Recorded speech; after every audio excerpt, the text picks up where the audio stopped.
Quero desejar a todos os meus irmãos maçons e não maçons, judeus e não judeus, um forte abraço e aquele aperto de mão diferenciado e convidá-los a mais uma reflexão.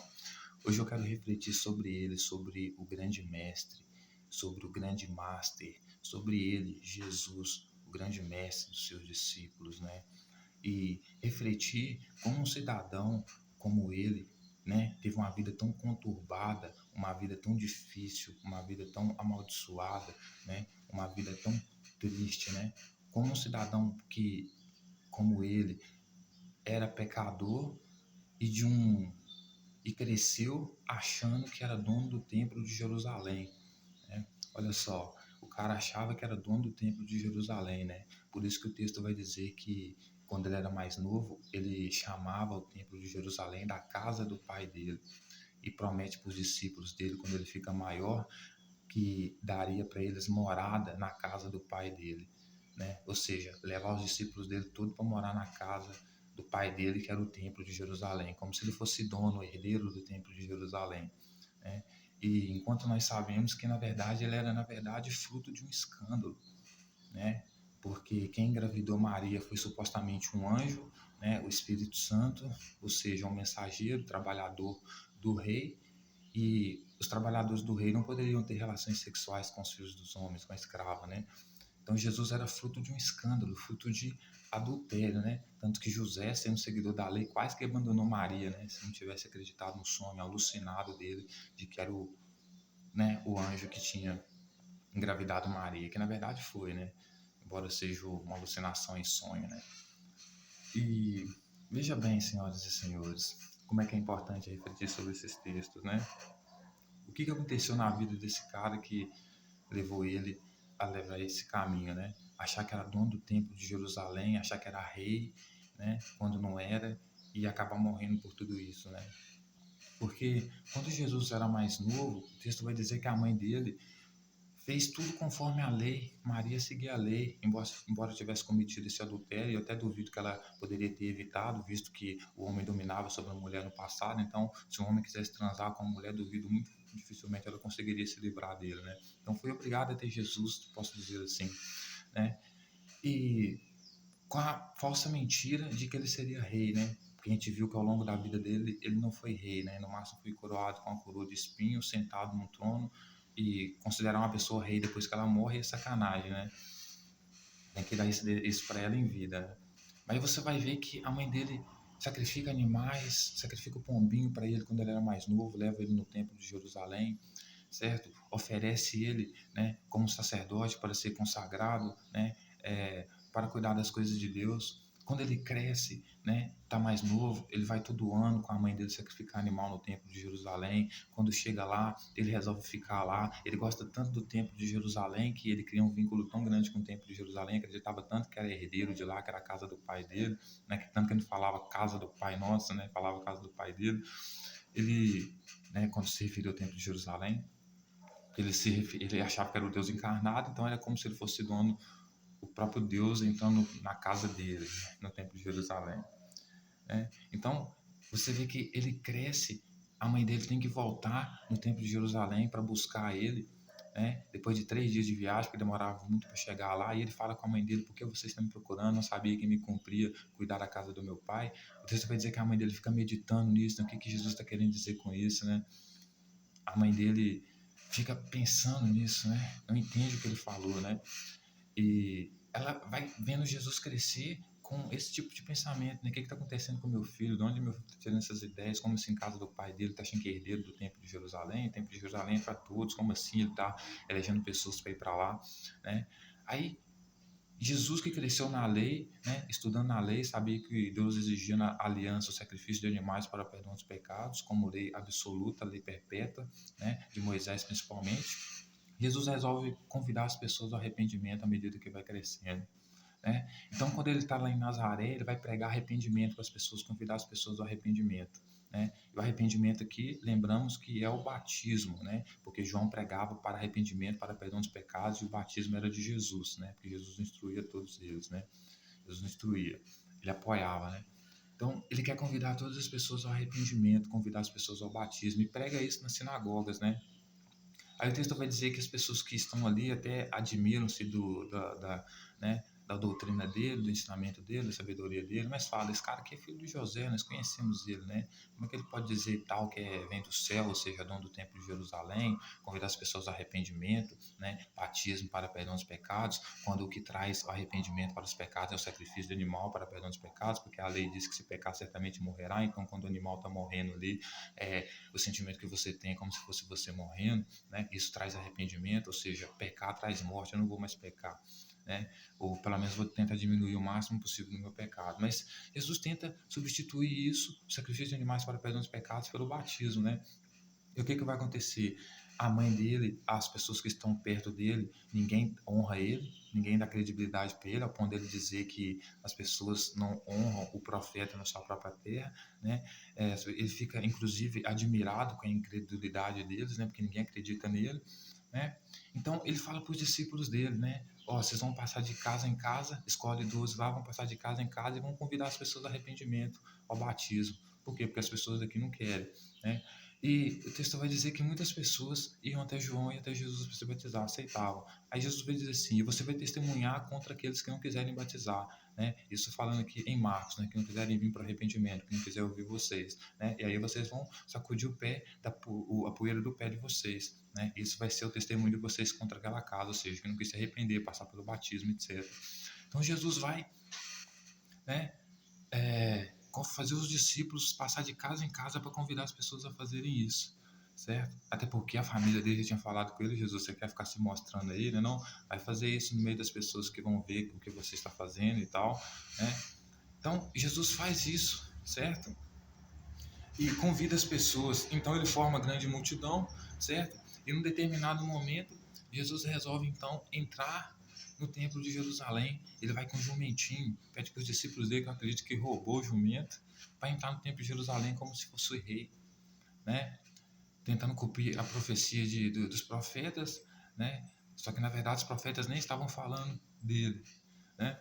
Aí ele entra em Jerusalém, né? O texto vai dizer que ele vê que tinha umas viúvas lá, tinha uma viúva lá ofertando tudo que ela tinha, e tinha uns ricos ofertando. Aí ele vai, admira lá, fica olhando a viúva lá, que deu tudo que tem, fala isso para os discípulos dele, talvez para justificar por isso que ele expulsa as mesas dos campistas, mas na verdade não é, né? Porque se fosse assim, ele ia proibir a mulher que oferecesse, né, oferta, já que não tinha muito, né? E não expulsar as pessoas que vendiam sacrifício, né? Que foi isso que ele fez, né? Justamente por quê? Porque ele entra no templo de Jerusalém, né? É chamado de rei, e lá ele estabelece o batismo para perdão dos pecados. Tanto que as autoridades vão vir até Jesus e perguntar para ele de onde que ele está tirando essa autoridade para fazer isso, para batizar as pessoas para arrependimento, né?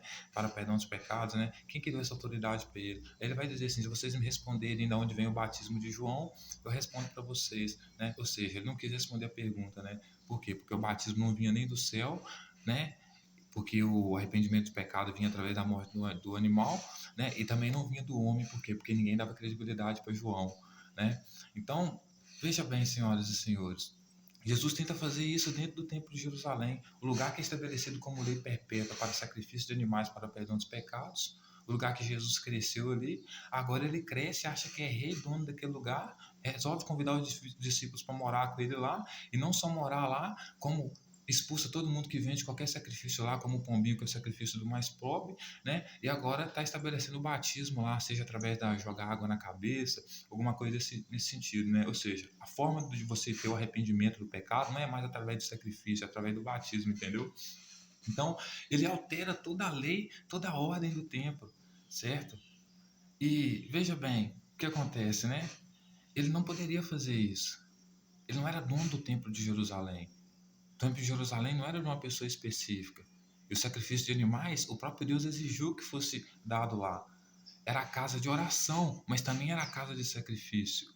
Então, expulsar os campistas que vendiam sacrifício não é legal, sabe por quê? Porque o pombo ele não aparece com um estalar de dedo na sua gaiola. Você tem que catar ele, você tem que apanhar ele, você tem que caçar. Isso configura trabalho. Então, você vende trabalho seu para a pessoa que precisa usufruir do seu trabalho, que é a pessoa que vive no ritual de sacrificar o pombinho para perdão dos seus pecados, para agradar o Deus dela. Então, a relação de trabalho, de negócio, não tem nada a ver o cara vender isso no templo, o pombinho no templo, entendeu? Mas Jesus expulsa porque exerceu o batismo, não é porque a viúva está ofertando o que ela não tinha, entendeu? Ofertando o máximo que ela tinha, entendeu? Porque era pobre. Então Jesus tenta alterar toda a lei, né? Então os sacerdotes vão perguntar, as autoridades perguntar com que autoridade ele está fazendo isso, né? E eles não podem dizer que o batismo é do céu, porque de verdade não é, mas se eles dizerem que o batismo é do céu, eles vão ter que aceitar o que Jesus está dizendo, porque ele está batizando, né? Porque ele apoia João, né? Por quê? Porque ele dizia que vinha do céu. Se ele dizia que vinha do céu e está apoiando o batismo de João, então, se eles falarem que o batismo vem do céu, está legalizado Jesus batizar dentro do templo de Jerusalém, assim, do nada, né? Então, veja bem, a família dele até inclusive achava que ele era louco, né? Por quê? Porque essa multidão afluía para perto dele para aprender justamente isso. Substituir o sacrifício de animais para perdão dos pecados, que era a lei perpétua de Moisés na lei, para o batismo dentro do templo de Jerusalém, certo? Então, a mãe dele achava que ele estava louco, fora de si, né? Por isso já estranhava o comportamento dele desde pequeno, já não entendia quando ele falava que ali era a casa do pai dele, né? E que mais à frente ele ia prometer morada para as pessoas lá, né? Meu pai, a casa do meu pai tem muitas moradas. Vou levar os discípulos para lá para morar no templo de Jerusalém. E quem quiser ir lá agora não vai mais sacrificar pombinho, os mais pobres ou os ricos. Agora vão ter que ouvir as minhas pregações e vão ter que se batizar, certo? Então, isso que ele faz é muito grave, senhoras e senhores. Dentro da tradição judaica, entendeu? Dentro do templo de Jerusalém, inclusive, que é um ponto muito específico do judeu. Uma herança muito específica dele, entendeu? E tem lei perpétua lá, casa de oração, mas também casa de sacrifício, certo? E Jesus convida os discípulos dele a deixar tudo para ter lugar nessa morada, né? Que é no templo de Jerusalém. E ele não pode prometer isso, ele não pode fazer isso. Por isso ele é um picareta também, e é um enganador também, né? Mas na verdade, no fundo também é vítima, né? Porque ele realmente achava que era filho de Deus, né? Que nasceu para ser rei, que para ser herdeiro daquilo tudo. Não foi levantado como rei dentro da elite, digamos assim, da época, entendeu? Então, veja bem, os sacerdotes nem vão responder a pergunta dele, né? Vão dizer que não sabem. Não sei se o batismo vem do céu ou dos homens, não sei de onde vem. Porque se eles falar que é dos homens, eles vão ter que aceitar o batismo de João também, porque João é profeta e tem muitas pessoas que estão batizando com ele. Imagina que tanto de pessoa batendo nos fariseus, porque os fariseus dizem que o batismo não traz arrependimento dos pecados, o que traz é o sacrifício de animais. Entendeu? Então Jesus causou uma confusão muito grande na época dele.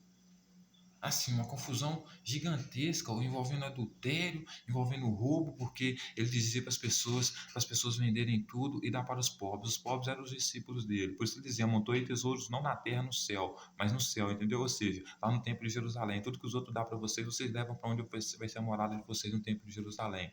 E essas riquezas as pessoas vão dar para vocês quando venderem tudo para me seguir, vocês vão multiplicar ela para mim. Se não multiplicar para mim, não multiplicar no banco, para quando eu voltar eu pegar ela, certo? Vai ser expulso do meu reino, certo? Não adianta só nascer de novo, passar pelo batismo, certo? Então, esse era Jesus, senhoras e senhores, certo? Esse era Jesus, entendeu? Então,